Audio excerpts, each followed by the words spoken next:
Hierdie naweek vier ons Vrouedag. En vandag dank ons ook vir God, vir die vroue, wat hy deur die eeue gebruik het om in sy koninkryk te dien. Ons dink aan die vroue van die Bybel, soos Anna, Maria en Deborah, Rut en Esther, vroue wat deur hulle geloof, gehoorsaamheid en volharding 'n blywende verskil in die geloofslewe van mense gemaak het. Ons gebruik ook hierdie geleentheid om vir God dankie te sê vir die vroue in ons eie lewe. Mag hierdie eerdiens ons opnuut herinner dat God mense roep wat getrou aan hom leef. Dat hy ook vandag deur vroue en man sy liefde en hoop in die wêreld sigbaar kan maak.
Heilige Jesus, hoor ons bede.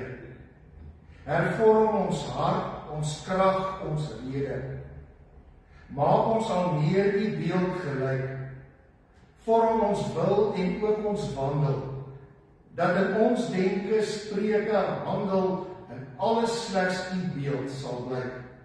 Geliefdes, genade en vrede word aan ons geskenk van God ons hemelse Vader en van die Heilige Gees.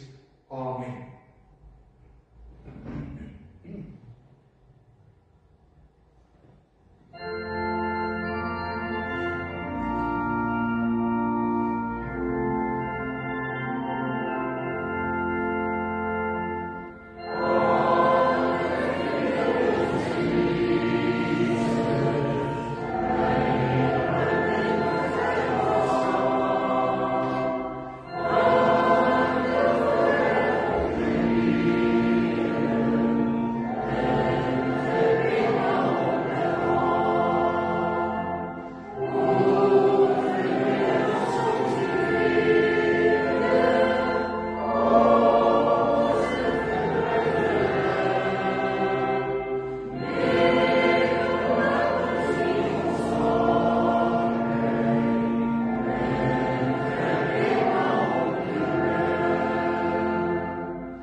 Die Here se wil vir ons lewe begin nie by ons prestasies nie, maar begin by ons krag, by ons menswees. En daarom hoor ons vanoggend die eerste woorde van Psalm 136 vers 1, woorde wat 26 keer herhaal word. Loof die Here, want hy is goed, aan sy liefde is daar geen einde nie. En dit is die fundament van ons geloof en ons geloofsbelijdenis vanmôre. God is goed. Sy liefde is nie wisselvallig nie. Sy liefde hang nie af van ons sukses of ons mislukkings nie. Sy verbondsliefde bly altyd vir ons vasstaan. En juist daarom roep hy ons om as sy kinders so te leef, omdat hy goed is. Roep hy ons om goed te doen. Omdat hy getrou is, roep hy ons om getrou te wees. Omdat hy vergewe, roep hy ons om te vergewe soos hy vergewe. Omdat hy sy liefde mildelik aan almal uitstort, roep hy vir my en jou om ook sy liefde vanuit ons eie lewe aan ander mense met woord en daad uit te stort. Wanneer ons eerlik na ons eie lewe kyk, moet ons erken dat ons dikwels anders leef as die voorbeeld wat Jesus vir ons stel. Ons raak ondankbaar ook vir God se goedheid. As dit nie is soos ons dit wil hê nie, as dit nie is wanneer ons dit wil hê nie. Ons vertrou op ons eie vermoëns eerder as om op God te vertrou. Waar hy ons roep om ander te dien, wil ons eerder onsself eers te stel. Ons liefde het grense, terwyl God ons roep om nie grense om ons liefde te hê nie. Daarom bely ons nie ons eie verdienste vanmôre nie. Ons bely net ons geloof. Dat aan sy liefde is daar geen einde nie. Uit dankbaarheid hiervoor loof ons vandag die Here. Nie omdat ek en jy volmaak is nie, maar omdat die Here vir ons goed is. En saam met die digter van Psalm 136 roep ons uit, loof die Here, want hy is goed, aan sy liefde is daar geen einde nie. Staan saam met my en sing 'n loflied, Gesang 205, bring lof aan die Vader.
in Suid-Afrika vier ons in Augustus maand Nasionale Vroue Maand. Terwyl die res van die wêreld Internasionale Vroue Maand in Maart maand vier. En wanneer ek oor hierdie dag en tyd praat, is ek persoonlik deeglik bewus van al die sosiale en politieke inhoude wat mense aan hierdie dag koppel. Ek sluit glad nie vanmôre by daardie geleenthede aan nie. Ek wil vanmôre bloot hierdie geleentheid gebruik om op die geestelike, op die spirituele, op die geloofsaspek van hierdie saak te fokus. Vroue, by wie ek en jy van God en van gelowig wees kan leer. En daar is mense wat hou van 'n bietjie statistiek en 'n belangrike goed, en ek gaan net 'n klompie daarvoor vir julle gee. Daarvan vir julle gee. Daar is tussen 150 en 200 unieke vrouename in die Bybel. Die Bybel, terwyl die totale vroue karakters, as ons al die vroue karakters insluit, ook die sonder name nader aan die 333 vroue karakters is. Die presiese getal wissel natuurlik ook van vertaling van die Bybel na ander vertaling van die Bybel, want navorsers gebruik byvoorbeeld verskillende name, 'n Hebreëse naam, 'n Griekse naam of wat ook al vir verskillende mense. Daar is ook byvoorbeeld 'n klompie Marias. Slegs 93 vroue het direkte dialoog in die Bybel, maar daar is 93 dialoog van vroue in die Bybel. Die vrou wat die meeste praat, is die naamlose Samaritaanse vrou waarvan ons in Johannes 4 lees. En dan kan ons ook al die vroue in die Bybel in groepe deel, groepe vroue, en ek wil dit doen, en die rede waarom ek hierdie statistieke herhaal, is om vir u te sê, al is die Bybel geskryf in 'n tyd toe 'n vrou meer rol en 'n plek in die samelewing gehad het nie, het hulle 'n pertinente rol in die Bybel gehad. En ons kan dit nie ignoreer. Daar is eerste die groep aardsmoeders, die matriarge, waarvan ons kennis het, Sarah, Rebekka, Rachel en Lea. Hulle vorm eintlik die moederlike fondament van God se volk van daardie tyd. Dan is daar 'n groepie vroue in die Bybel wat leiers en selfs profetesse was. Deborah was 'n regter in daardie tyd. Miriam, Moses se suster, en Hulda was profetesse. Dan kry ons ook redders en koninginne. Ester, die Persiese koningin wat haar volk van uitwissing gered het. En Rut, 'n Moabitiese vrou wat simbool van loyaliteit teenoor God geword het. En dan is daar die klomp Maria's in die Nuwe Testament. Maria, die moeder van Jesus, Maria Magdalena, die eerste getuie van die opstanding van Jesus, Maria van Betanië, Martha se suster. Dan is daar ook hierdie klomp naamlose, dog kragtige karakters.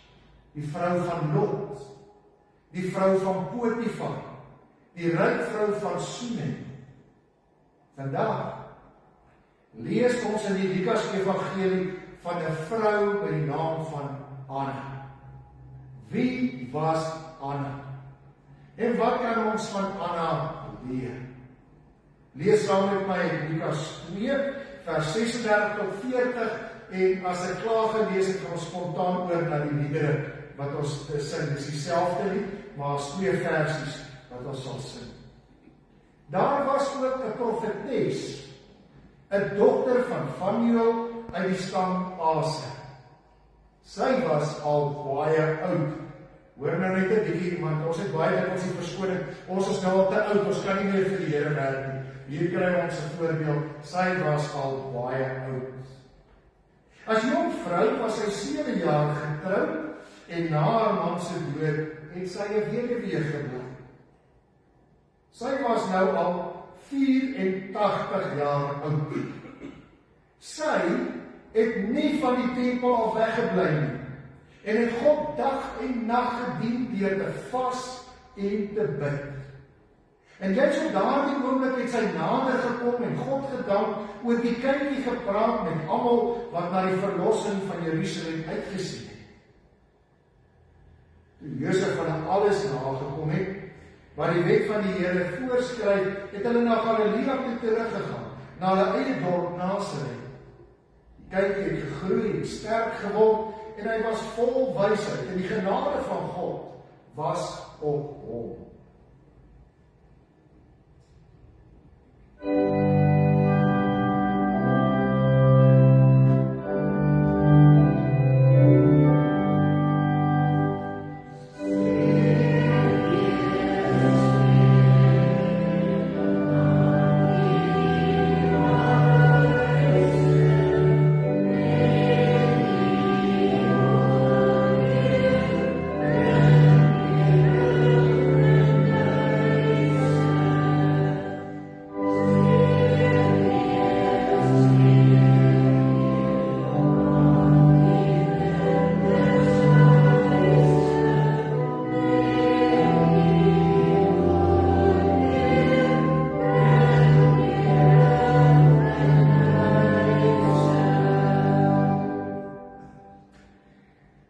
Die gebeure van Lukas 2 vers 36 tot 40 speel af ongeveer 40 dae na Jesus se geboorte. Toe Josef en Maria om volgens die voorskrifte van die wet van Moses na die tempel in Jerusalem gebring het. Israel was in hierdie tyd onder Romeinse heerskappy en baie Jode het 'n groot verlange gehad en uitgesien na 'n Messias wat hulle sal kom red van hierdie Romeinse oorheersing. Die tempel was die middelpunt van die Joodse geloof, plek waar daar offers gebring is, waar daar gebid is en waar God ook geloof en geprys is.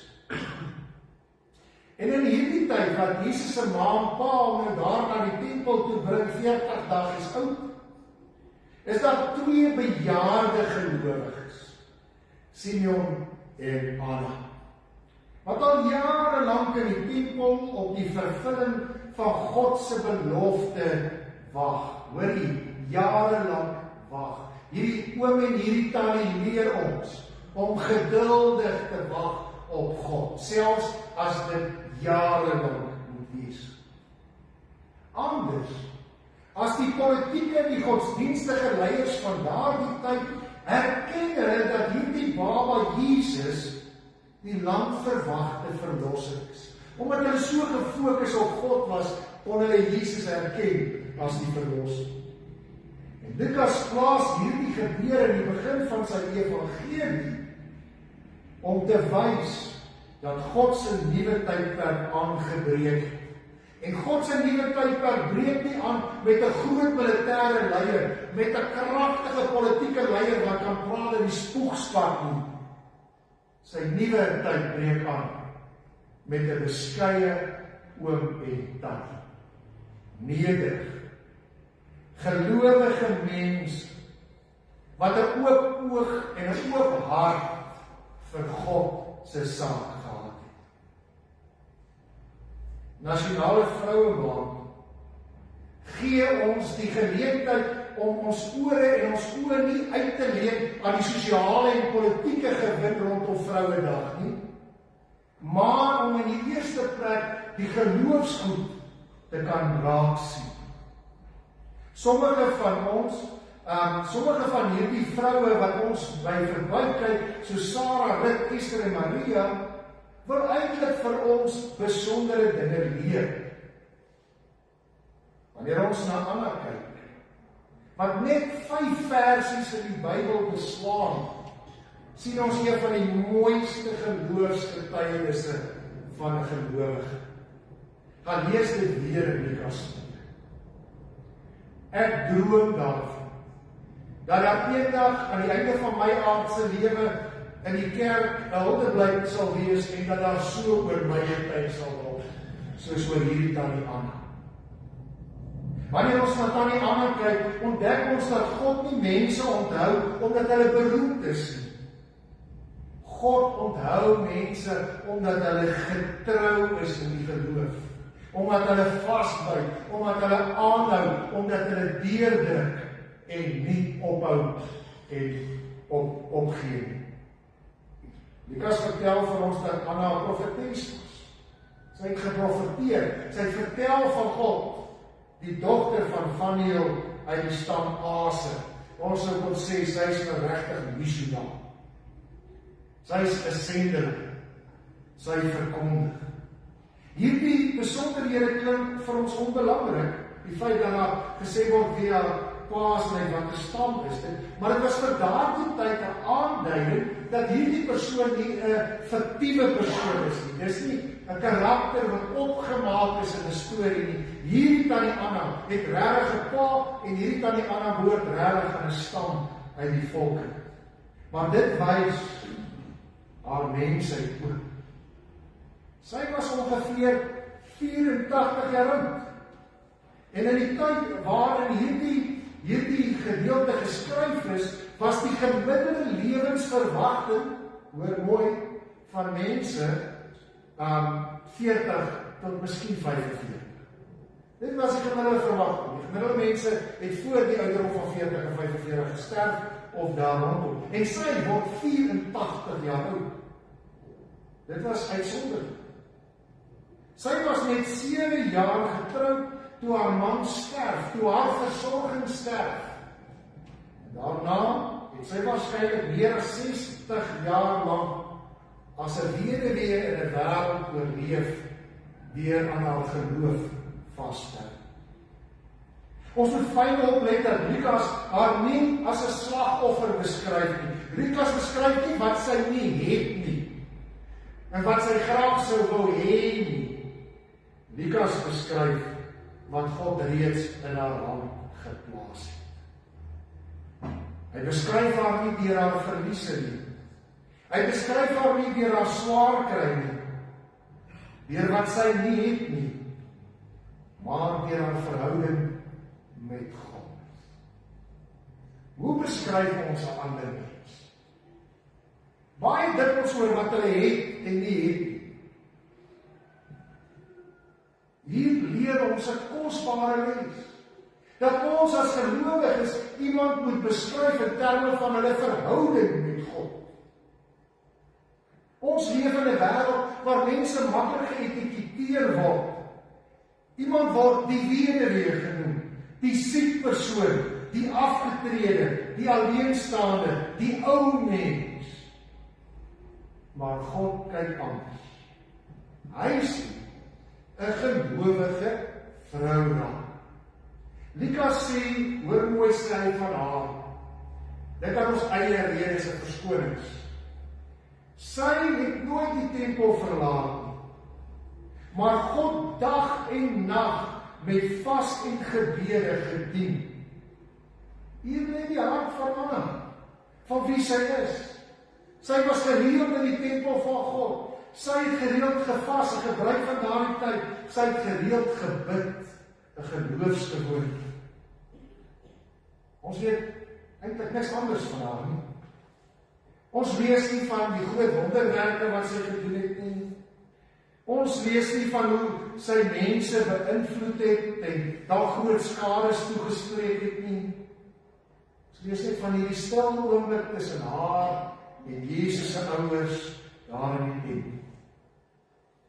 Sy is deel van die Jesus verhaal. Dit leer ons God iets kosbaar. God werk baie dikwels deur mense wat ons miskyk. God werk baie dikwels deur vroue wat ons miskyk. Martin Luther het gesê dat die geskiedenis van die kerk kan nie geskryf word deur diegene wat op kansels staan nie. Hoor mooi. Die geskiedenis van die kerk kan nie geskryf word deur diegene wat op kansel staan nie, maar ook, of kan nie alleen deur hulle geskryf word nie, maar ook deur diegene wat stil in die gemeente bid.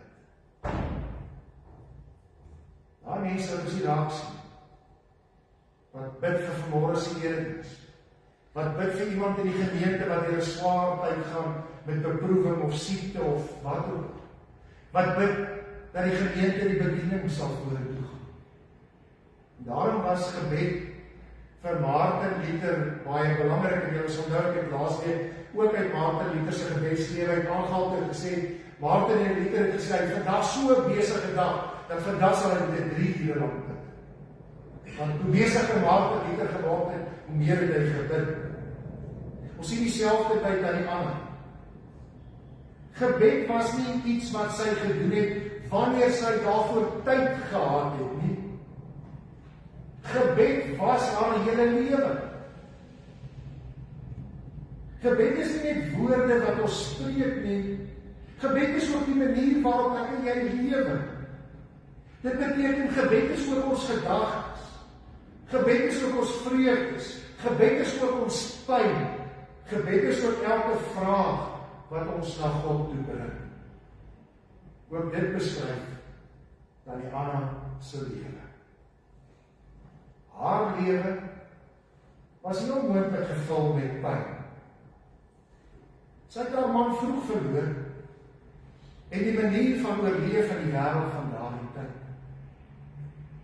Dit klink vir ons of sy dalk ook kinderloos ingeword het. Sy het dekades lank gewag vir die vervulling van God se beloftes. Sy het nie verbitterd geraak. Sy het nie ophou glo nie.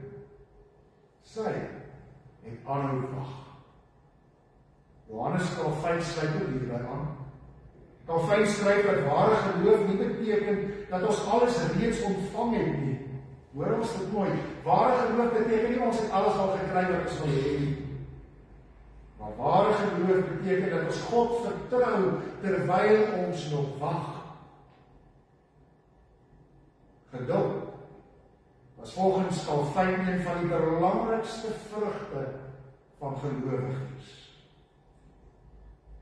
En die ander het geduldig geleef. Maar gebeur iets merkwaardigs.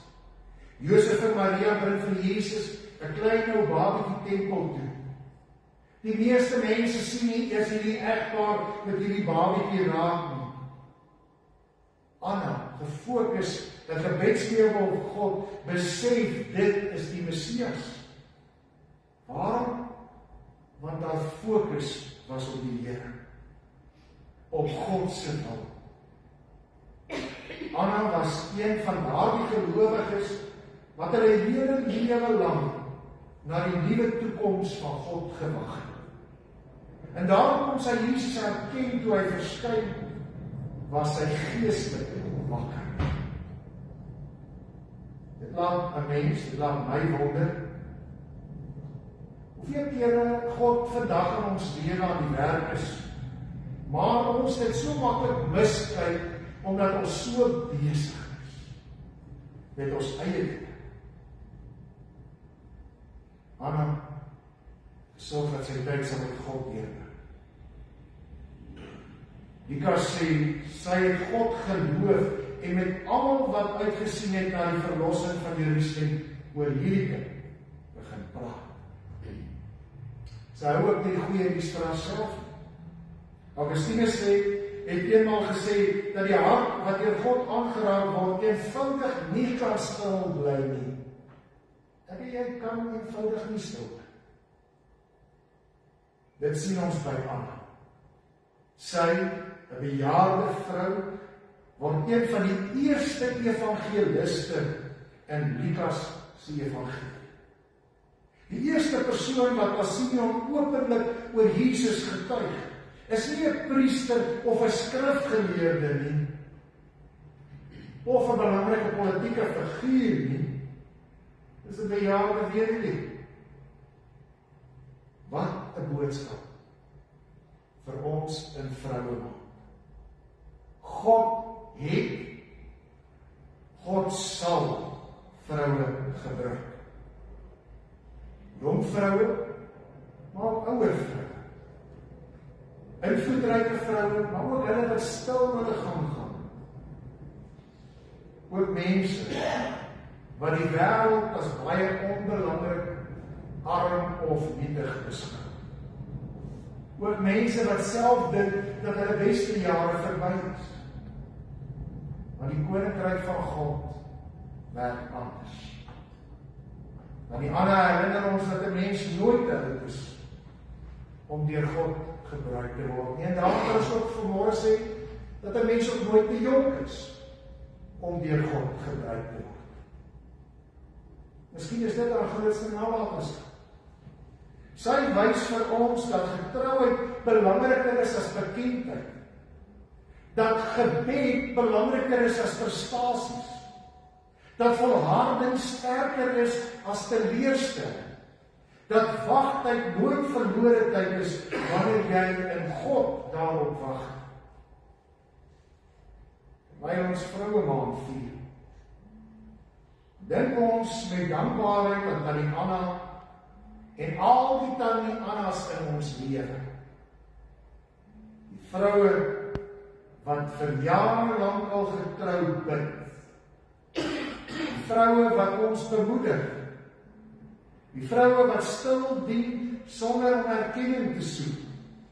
Die vroue wat hulle geloof leef in hulle huisgesinne, in hulle gesinne, in hulle werksplekke, in hulle gemeentes. Miskien verskyn hulle name nie in ons geskiedenisboeke nie, maar hulle name is aan God bekend. Mag ons, soos Anna, mense wees wat God soek voordat ons hom probeer dien. Mense wat leer wag voordat ons praat. Mense wat Jesus herken wanneer hy naby kom en mense wat met vreugde vertel dat die verlosser reeds gekom het. Want uiteindelik dat die verhaal van Tannie Anna nie oor Tannie Anna nie. Dit gaan oor God. Die getroue God. Die liefdevolle God. Die vergewende God. Hy is steeds die een wat deur vroue vir ons hoop bring. Wat deur vroue se gebed ons lof hoor, ons krag gee, ons uitkoms duidelik maak. Amen. Kom ons bid saam. Here God, groot en almagtig. Ons het die voorreg om hierdie gebed voor U stil te word,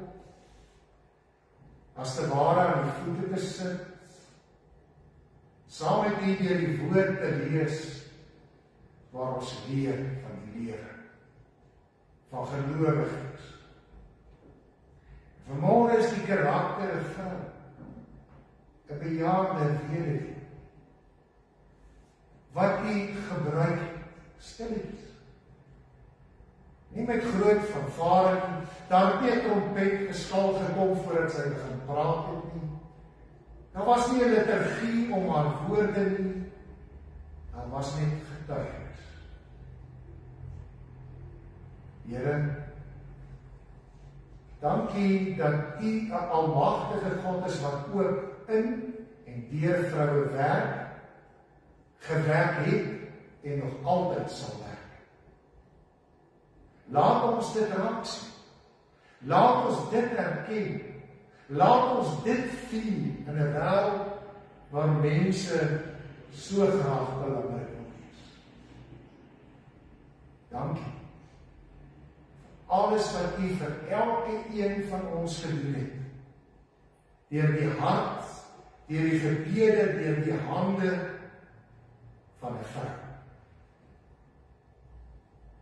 Laat ons daardie verhale en daardie stories met mekaar deel. En dit nooit vergeet nie. Laat ons dit raak sien en erken in die vroue in ons lewens. In ons gemeente, in ons huisgesinne, in ons families, in ons gemeenskap. Maar laat ons U prys, Here. Amen.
seënbede sing ons staande die weggaanlied.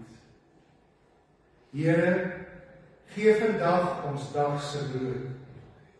Staan ons by in al ons nood. Ook wanneer ons so gou vergeet dat U ons dagse brood uitmeet. Heer, seën tog vandag se brood en laat ons ander help in nood. Laat ons bereid wees om te deel, want U gee altyd weer soveel. Here, wees ons lewensbrood. Vergeef ons selfsug sodat ons uit liefde kan leef. Amen.